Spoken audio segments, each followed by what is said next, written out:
Assalamualaikum warahmatullahi wabarakatuh. Kadang Kidung Ngasih Jiwa. Saat ini kita berada di Dusun Sorolaten, Kodian Sleman, di sebuah makom yang diyakini para spiritualis atau ahli kebatinan bahwa di sini bersemayam jasad seorang yang tersohor pada zamannya. Beliau adalah Ki Ageng Mangir Wonoboyo. Banyak versi tentang beliau. Kita mencoba untuk melakukan komunikasi batin, kontak dengan yang semare di sini, masih bersama dengan Kang Awan dan Kang Arif. Ikuti perjalanan kami.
Sejarah sing panjenengan tampi dulu memang makam ini ditemukan oleh kiai-kiai menika.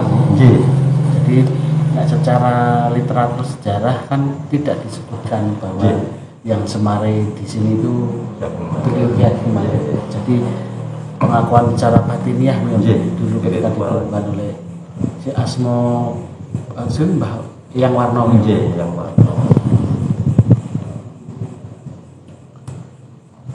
Ada pesan apa Pak dulu ketika panjenengan kok remen ziarah ini? Ya dulu namung ketarik mawon. Oh, ya namung nuruti hati. Dawuh hati ini pun piyambak. Sudah berapa tahun melakukan ini? Belum ada mriki? Hampir 15 tahun. Mau dan hampir tiap malam. Nggih menawi mboten enten acara. Menawi enten acara kumpulan teng kampung ya kula kadang dibar kumpulan ya mriki meleh. Oh, ngoten. Yang dilakukan menapa nyen pangapunten? Lho, Iya di sini kalau boleh. nggih namung lenggan. Oh, ngoten. Namung napa nggih? Namung nggih ngobrol-ngobrol kali. Kalian datang ke sini. Banyak Pak yang datang ke sini. Kata. Dan mayoritas peziarah memang meyakini bahwa yang bersemayam di sini memang beliau Ki Ageng Mangir. Biasanya pun rata-rata nggih. Kalau rembian pernah sowan teng Kota Gede. Oh, yang di makam raja itu. Oh, iya. Jawa secara sipun kok mantep wonten mriki. Oh, ada berbeda ya. Iya. Rasanya. Kalau Pak Joko sendiri pernah nggak selama 15 tahun itu menemui apa hal-hal yang misalnya ditemui beliau atau sebagainya? Dereng. Belum, secara itu belum pernah ditemui. Tapi nak raos merasakan nggak? Nggih, harus merasakan. Dawuh saking Ki Ageng Mangir apa pernah nggak? Nggih, sok namung mimpi. Tapi tidak memperlihatkan sosoknya. Betul. Hanya Nggih seolah-olah wonten Eyang Mangir wonten mriku ngeten. dawuh apa gitu? Nggih namung nggih sok mimpi ya. Sabar dan sebagainya. Kadang nek diutarakan ngangge kata-kata sulit sih Mas. Iya. Nah, Pak Joko ini ngastonya apa? Sugeng Dalu, setelah kita doa di makom Ki Ageng Mangir, kita akan coba untuk ngobrol, diskusi tentang apa yang tadi sudah dilakukan oleh Kang Awan dan Kang Arif. Jadi memang ketika masuk auranya sudah terasa. Nah, coba kita tanyakan ke beliau berdua. Mas Awan bisa cerita dulu Oke. tentang sosok ini dulu mungkin. Tentang sejarah tempat ini, Bang. Tentang sejarah tempat ini, Kang ya. Jadi menurut cerita dulu ini makam tua. Terus ada seorang pinisepuh ya, seorang pinisepuh atau seorang pelaku spiritual yang dia dapat wangsit atau bisikan gaib untuk menemukan sebuah makam Trah Majapahit. Dapat bisikan seperti itu. Setelah itu sekitar tahun 70-an. Terus beliau melakukan meditasi, melakukan ritual, akhirnya dapat petunjuk. Setelah mencari bertahun-tahun, temukanlah makam ini, tempat ini. Dan sudah ketemu dengan makam. Dulu tempat ini makam tua yang sangat banyak pohonnya, sangat rimbun dan sangat pantang dikunjungi oleh penduduk. Karena tempat ini begitu angker. Kalau udah maghrib itu datang menjelang maghrib, udah nggak ada warga nggak berani masuk ke sini. Di sekitar sini pun nggak ada berani. Karena memang ini benar-benar makam ini. Iya. Nah, telah ditemukan oleh beliau yang orang Jogja juga itu. Terus dibongkar ini makam. Di pohon-pohon itu dibersihkan. Ada sebuah makam yang sangat cuma gundukan tanah aja, tapi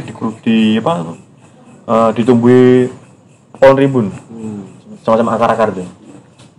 Dan cuma itu saja yang ditumbuhi. Dan tidak ada batu di sana. Nggak ada batunya, cuma gundukan tanah aja. Itu dibersihkan. Terus melalui meditasi, beliau dapat komunikasi gaib dengan yang Sumare. Akhirnya diketahui bahwa itu Ki Ageng Mangir Wonoboyo.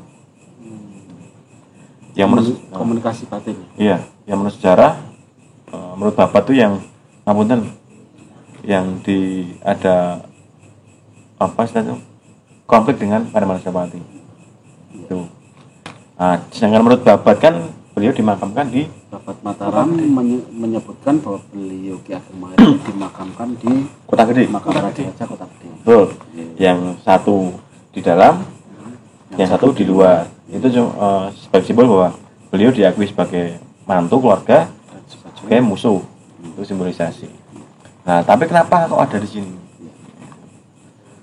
Walau alam ya. Kalau menurut saya yang di Kota Gede itu hanya kepentingan politik, Kang. Kepentingan politik. Jadi kalau menurut saya itu kepentingan politik yang dibuat oleh penjajah. Untuk mengabulkan sejarah yang untuk mengabulkan sejarah sesungguhnya dan untuk memecah belah persatuan kesatuan bangsa pada waktu itu, waktu kerajaan. Belanda kan lama sekali di sini, kan? Iya. 1500 sekian dari sini. 150 tahun lebih. Nah, itu. Jadi banyak sejarah yang dibengkokkan. Sedangkan maaf ya, Ki Ageng Mangir yang di Kota Gede itu makamnya itu kalau nggak salah malah sejarah itu tertulis baru 1800 sekian. Iya. Itu Itu. Padahal Ki Ageng Mangir itu 1600 sekian. Selisih 200 tahun lebih itu baru tuh dibuat sejarah seperti itu. Itu kalau menurut saya itu buatan penjajah untuk memecah belah persatuan dan kesatuan. Ya, itu untuk mengaburkan sejarah untuk adu domba. Berarti yang asli di sini atau di sana? Itu monggo kita kembalikan ke masing-masing ya. Cuma begini, ada pengakuan nggak dari keraton misalnya atau dari tokoh spiritualis yang bisa dipertanggungjawabkan argumentasinya bahwa di sini juga semare Ki Ageng Mangir setahu panjenengan? Nggak ada, karena gitu kita masuk tadi, iya. memang tidak ada seratan bahwa nggak ada. Ini hanya pengakuan secara spiritual, iya. Dan tidak ditemukan bukti sejarah secara otentik bahwa di sini adalah tetapi hasil komunikasi batin. Tapi ada beberapa yang literatur yang mengatakan bahwa dulu Ki Ageng Mangir telah ditangkap, diasingkan ke sini, ke daerah Kodian katanya. Iya, ya seperti itu. Ya, ada literatur yang menyatakan seperti itu. Jadi kita kan nggak tahu seperti apa sebenarnya sejarah yang benar. Jadi gini, menurut cerita yang turun temurun ya. Kenapa bisa sampai sini? Oke, kita bicara dengan ini aslinya bukan walau alam, tapi secara energi besar sekali. Beraura sangat besar sekali, energi sangat besar sekali. Rasa begitu masuk itu gerbang sama itu sama sekali. Iya. Masuk ke makam beda ya, Mas? Beda ya. Iya. Itu waktu dulu ngapunten yang Ki Ageng Mangir itu istilahnya itu ada insiden yang menyebabkan beliau meninggal, gitu. Terus sama Panembahan Senopati disuruh dibuang ke Kulon Progo, Kaliprogo. Kaliprogo disuruh oleh Abdi Dalem. Panembahan Senopati ngutus Abdi Dalem untuk dibawa ke arah barat aja, dibuang ke Kaliprogo. Untuk menghilangkan istilah itu jejak seperti itu. Kan itu semacam aib ya. Ini salah satu versi. Itu. Itu. Terus sampainya di sebelum Kaliprogo ada Kali Bedok tuh. Di timurnya Kaliprogo itu ada Kali Bedok. Setahunya Abdi Dalem itulah Kaliprogo. Betul. Pemahaman. Terus di situ ada Ki Demang Tangkilan. Ki Demang Tangkilan itu Demang daerah sini. Tangkilan itu dia juga di dalam Panembahan Senopati, gitu. Terus dia eman-eman, sayang kok uang bagusnya kayak gini kok tak gua kali. Akhirnya tak makam kene akhirnya di makam di sini di dusun Sororaten Tangkilan, dekat Tangkilan. Nah, itu. Ini versi yang menguatkan bahwa memang beliau adalah itu seperti itu. Cerita yang menguatkan. Nah, gini Mas. Versi cerita dan batinnya kan sudah disampaikan. Panjenengan sempat tidak melakukan komunikasi batin atau apa begitu tadi? Saya sempat untuk melihat komunikasi batin ya, tapi nggak nyambung. Terus nggak nyambung, bisa nyambung. Tapi secara energi memang sangat terasa sekali. Energinya sangat bagus sekali kan. Auranya tuh kalau saya rasakan dingin, nggak panas, dingin. Itu bagus sekali. Dan di sini memang makam tua. Kita lihat ya makam tua. Ada makam-makam di sana, ada dia dari batu nisannya kan batu nisan sangat tua sekali. Dan ini yang di dekat sini ya. Ini menurut kepercayaan ini kuda beliau dan juga tombak Kiai Baroglinding. Itu kepercayaannya seperti itu. Nah, menurut saya itu cuma simbol. Kalau menurut saya ini hanya simbol saja. Ini simbol. Jadi bukan tombak Baroglinding asli, tapi hanya simbol. Tapi memang berenergi. Tapi bukan tombak Baroglinding. Ada gambaran penamaan sosok. Sempat terlihat orang belangkonan putih pakai sorjan putih begitu. Iya, ada sempat sebelah di depan. Dan saya di depan dulu. Depan dulu ada penjaganya. Itu emang ada penampakan singkat saja tapi nggak bisa komunikasi. Itu jelas ya. Sama itu seperti itu. Tinggi besar itu gagah itu.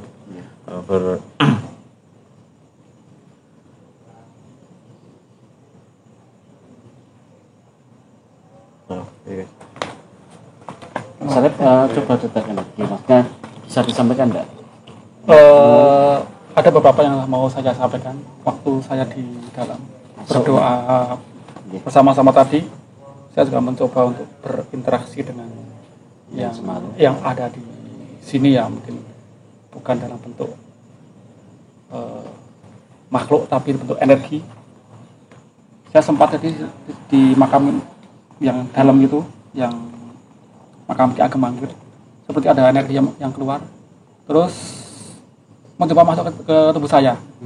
Tapi memang saya nggak ingin ada sesuatu yang terjadi, jadi saya tahan tadi saya sempat mau mutah atau gimana saya kurang tahu, tapi memang itu memang mungkin memberikan sesuatu ya, mungkin memberikan sesuatu hal yang baik. Jadi mungkin karena memang saya tidak berkenan dan saya tolak, alhamdulillah nggak ada apa-apa. Cuma saya berpikir tadi di dalam itu memang ada sesuatu yang di dalam. Kalau auranya itu di situ malah kayak saya terasa hangat. Dia itu berputar itu halus, positif ya, positif. Tapi kalau kita mencoba untuk istilahnya melawan, istilahnya kita ingin berinteraksi dengan lebih keras, dan mungkin itu akan terasa sekali Daya tolaknya. Iya, ada tolak. Saya coba untuk mencoba menarik, tapi seperti ada tolakan bahwa tidak boleh. Betul. Tapi memang kalau kamu bicara ada. Tapi halus sekali ya. Kalau ada yang bilang, penolakannya halus, ya, tidak kasar. kalau bilang ada tombak, ya. Kalau saya malah terasa di dalam sana, di makam pertama itu, makam saya itu Ki Ageng Mangir yang asli gitu, dan itu terasa banget itu energinya tombaknya itu, dan mungkin di sana waktu bawah alam lah, kita nggak tahu. Jadi tombak itu tombak secara gaib. Ya, ada zaman tombak secara energi, tombak secara gaib, bukan fisik. Tidak fisik, bukan fisik. Ya. Karena yang namanya itu kan tombak istilahnya tombak pribadi, tombak pusaka pribadi ya, sangat ampuh ya.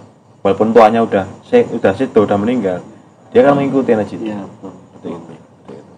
Dan di sangat daya magnetiknya sangat kuat sekali. Jadi jangan kira di sini banyak pusakanya. Itu pusaka pertama, pusaka asli dari tempat sini, juga pusaka dari luar kan. Masuk juga. Gitu. Jadi banyak yang tertarik Masuk ke sini. Iya, tertarik. Dan ini cuma sedikit gambaran ya. Tidak apa, sampaikan saja. Jadi saking kuatnya di sini, kita mempunyai benda apapun itu ya, bisa batu atau minyak atau apapun itu ditaruh di makamnya itu, ditaruh di makam beliau, itu akan berenergi. Apa gitu? Iya. Otomatis. Yang penting kita susun aja, kita berdoa, kita kirim doa, udah diniatkan aja, itu akan berenergi. Itu. Itu saking. Berarti secara otomatis energi masuk itu. Yang penting tapi kita lihat. Ada sugesti bahwa ini bukan ini ada sesuatu yang masuk itu. Gitu. Itu karena saking kuatnya energi itu. Jadi bisa luar biasa itu. Dan banyak pelaku terakat di sini. Itu. Kebetulan hari malam Jumat ada beberapa juga peziarah ya. Dan beberapa rekan peziarah banyak di sini. Itu. Ada pesan khusus? Ada barangkali ketika melakukan kontak tadi ada pesan tersirat atau tersurat gitu? Yang jelas segini aja kan, buat kita semua ya. Jadi niatkan awal niat dulu aja, niat dulu sebelum kesini, niat dulu yang bersih, jangan neko-neko. Beliau berpesan bahwa bukan beliau mempesan sih, cuma istilahnya tuh batin saya yang dapat semacam kayak pesan gitu loh. Itu bahwa jangan mengkultuskan tempat ini. Kita di sini berdoa saja, nguri-nguri budaya, nguri-nguri luhur, kita misalnya napatilah sejak leluhur, itu kirim doa, jangan minta pada yang sudah semari. Kita berdoakan kita doakan, kita hanya mendoakan saja, gitu.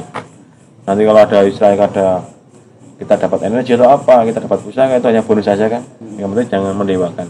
Itu bukan tujuan utama. Bukan tujuan utama itu. Kita hanya di sini berdoa saja. Itu jangan sampai kita generasi menerus jangan sampai lupa dengan para leluhur kita. Iya betul. Dimanapun ya. Gimana Kang? Ada yang mau disamakan? Ya, Nanti kita lanjut ngobrol sambil duduk di sana. ya sepertinya ada beberapa yang mencoba berinteraksi dan semakin banyak menurut saya. Saya kurang tahu seperti apa bentuknya, tapi ada beberapa yang kesini. Dari tadi emang begitu. Jadi sudah kayak itu ngopo tuh orang ini. Betul. Nah, ya, seperti itu. Dekat, tapi nggak apa-apa. Kenapa dengan niatan yang Nantinya kita niat baik, kita menjaga yang baik aja. Oh, yang penting di sini berdoa saja, itu aja. Udah nggak usah minta apa, berdoa mendoakan yang Sumari di sini kan, di sini banyak, katanya banyak. Yang Sumari kita doakan saja. Itu tujuan itu. Terus jaga sopan santun, jaga adab, jaga tingkah laku, ucapan itu. gitu. Kita lanjutkan perjalanan. Iya kita juga masih.